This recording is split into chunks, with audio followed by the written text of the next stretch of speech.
I'm Katrina, and this is Sow and Tare.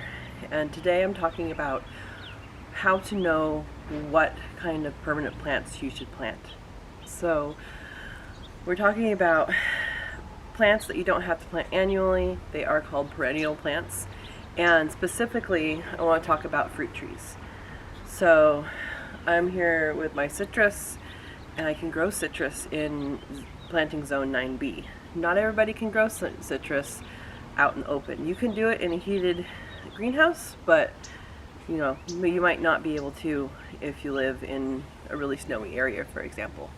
So there are a few ways to figure out what you can actually plant in your area. The first is to know your USDA planting zone if you're in the United States.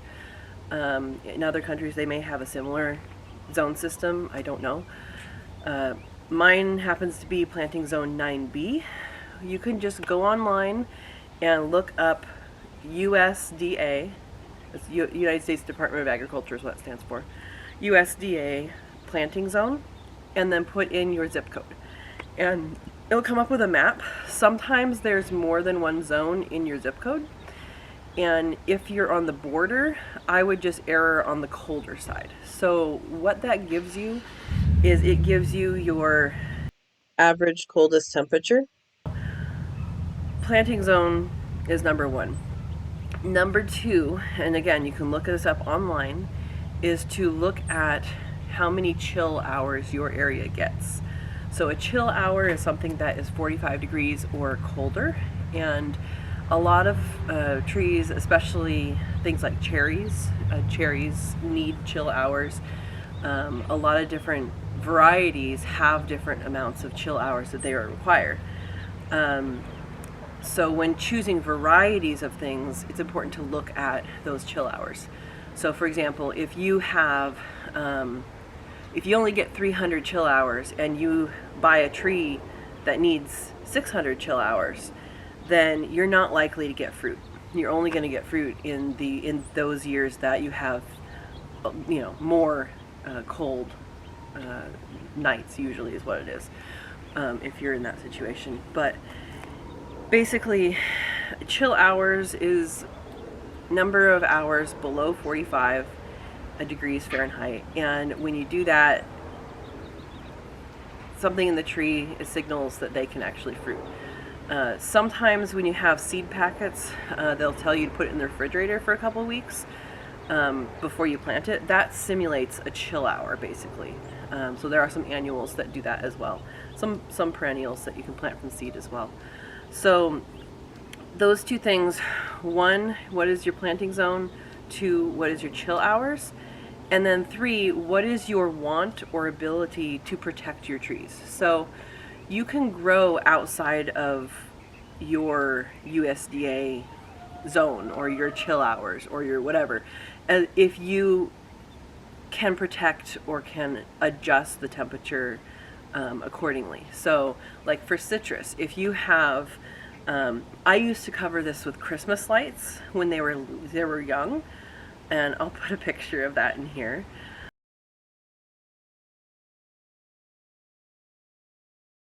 And then I would cover them with sheets.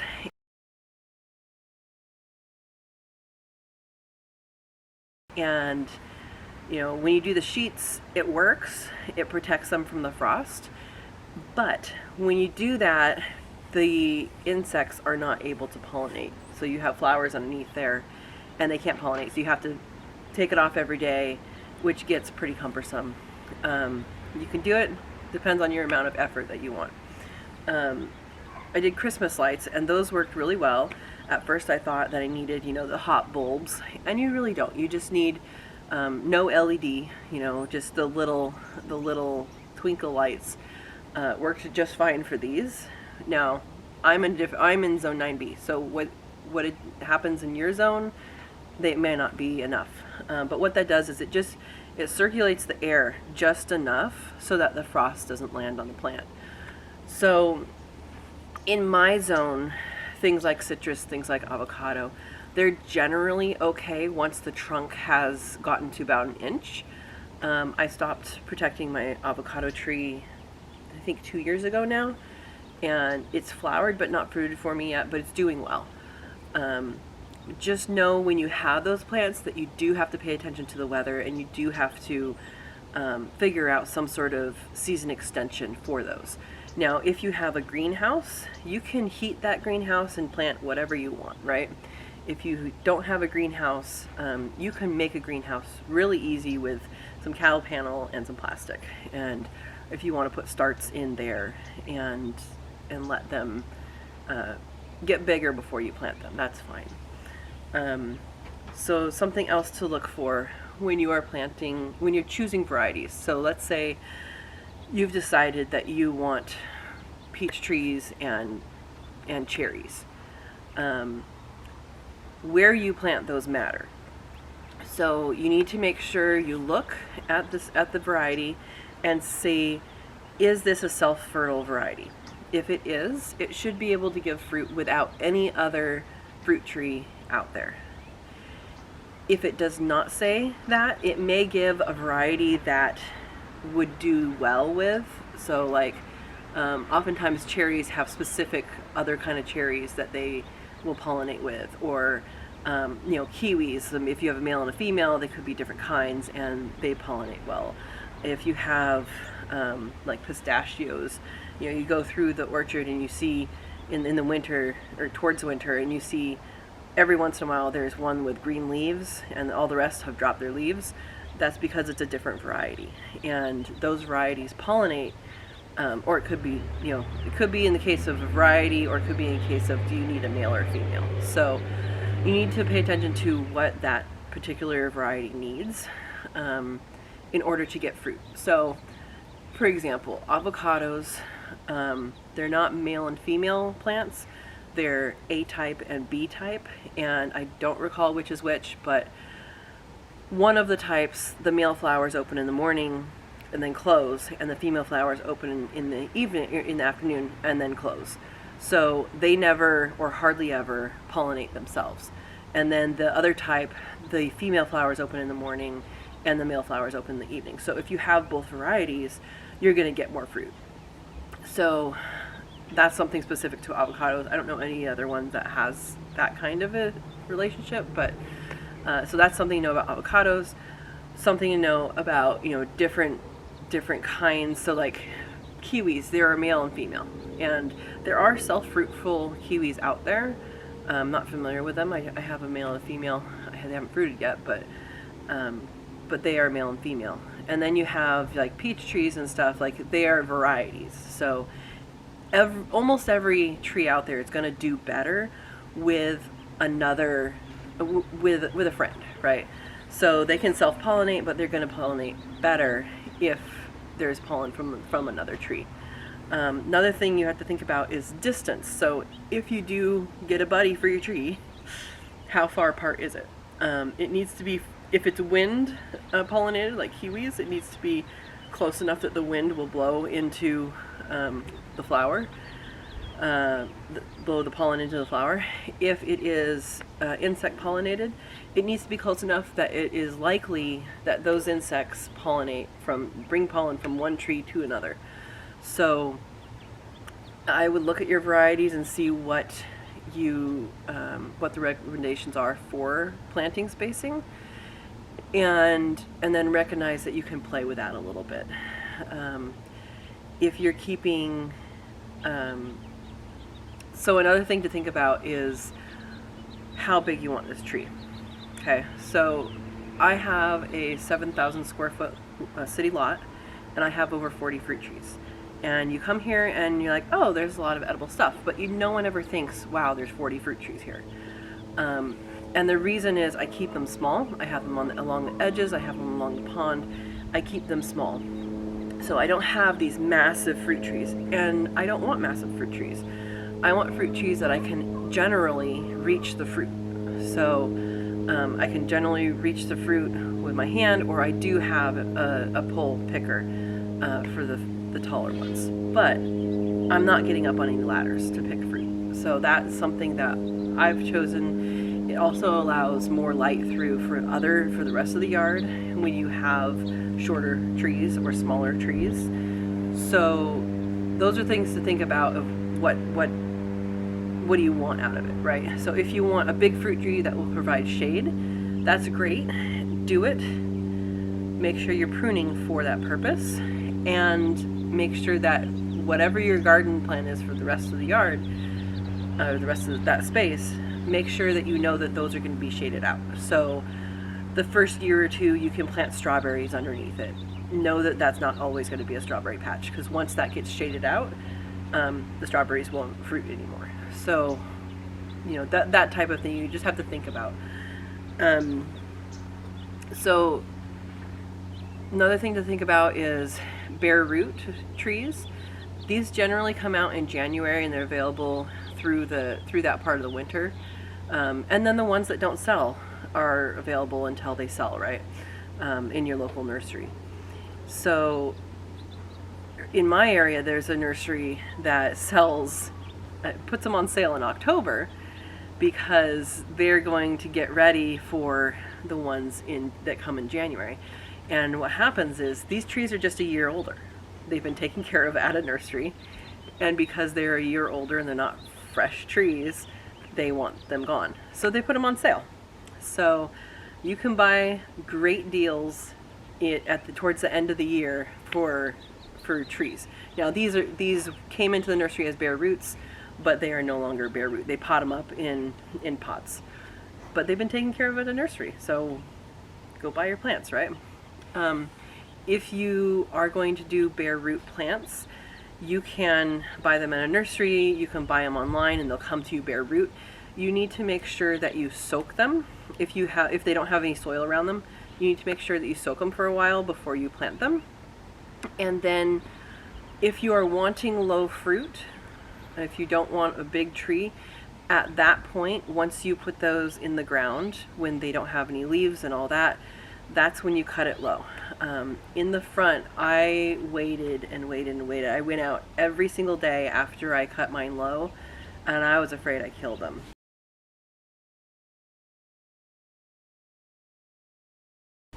But I didn't. So they'll branch out.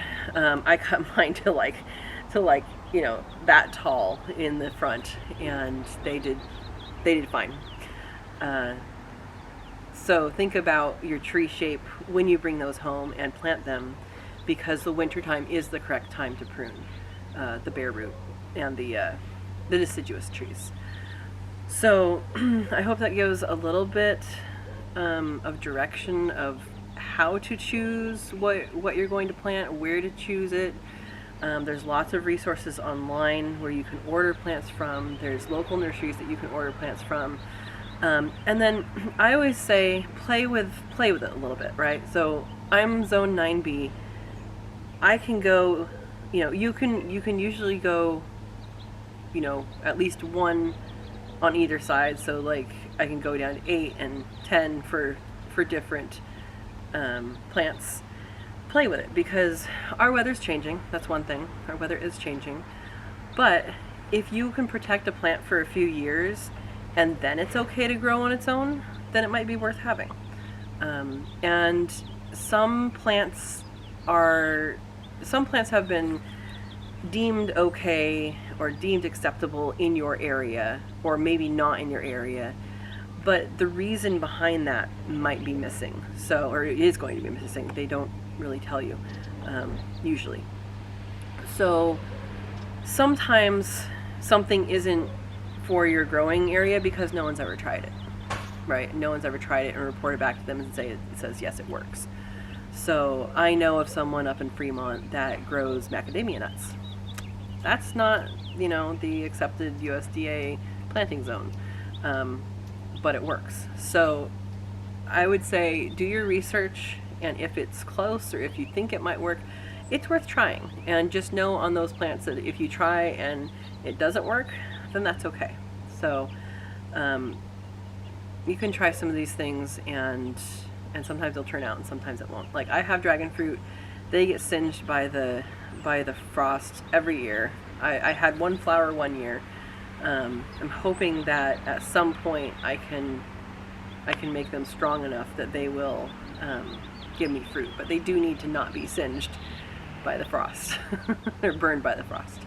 So I hope those give you a little bit of insight into what you should be looking at in a fruit tree. Um, so again, USDA planting zone and chill hours, those are the two uh, most important things to look at. And then spacing and knowing if your tree is self-fertile or needs a partner, and if it has a specific partner it needs, then those are the next things to look at. Another thing to do is to drive around and see what other people have, and realize if it's like a really old tree, the conditions may have been different when it was planted, but at least you know it can grow. So if you can get it past its infancy, you know, for several years, then it might be able to grow and do well without your help after that point. Do understand that when you take home a tree from the nursery or you order one from online and you bring it home, it is a baby, so it needs to be treated like a baby. The ones that are dormant and don't have leaves, they usually do great, but if it is something that maybe is on the edge of your site or on the edge of your zone, you might have to baby it for the first few years before it really gets going. Also understand when you plant a tree, it's going to do its root growing first. So the roots grow, and the roots need to establish themselves before your tree really starts getting growing. And then once those roots are established, it will take off. Especially things like peach trees and apple trees and stuff like that. They will just take off after you plant them. So I don't know, I might be rambling a little bit today, but I wanted to get that information to you guys so that you can plant your trees this winter, and you still have time. And depending on where you are, your ground might be frozen, might not be, but go ahead and try fruit trees. It's great investment. I mean, I got some at Grocery Outlet for $6. I think this one was $4 at Grocery Outlet, and it's great. But you can find some uncommon places to buy inexpensive plants. And what I found out is that a lot of my inexpensive plants, they're the ones that produce the most. So don't count them out. If you're looking for particular varieties, that is a great thing to do. Try looking and seeing, hey, if you like your neighbor's tree and you have, you know, let's say you like your neighbor's apple tree, you have an apple tree that sucks but is healthy. See if you can get a cutting from them and you can graft them together. I can do a grafting video later, I guess. But that's another way to get varieties that you want or that you prefer. You know, if you take home a tree from the nursery or whatever, and you just decide you just don't like it, don't pull it out. You can overgraft it. You can basically take a branch of somebody else's tree and stick it on there, and it will grow. So I think I'll leave that for a different video later, but now is the right time to graft, is, you know, February probably. In the winter is the best time to graft because the tree has not put out the energy yet. But, you know, don't just discount that tree. It can still give you good healthy fruit, as long as you have the good healthy tree. Even if you don't like the fruit, you can get fruit that you like off of it. I hope that wasn't rambling too much. It might have been. Anyway, I hope you've enjoyed this and that you found it useful, and have a great day. One thing I just forgot is to also look at the diseases in your area and the disease resistance of the trees. And I think that's it. Thank you.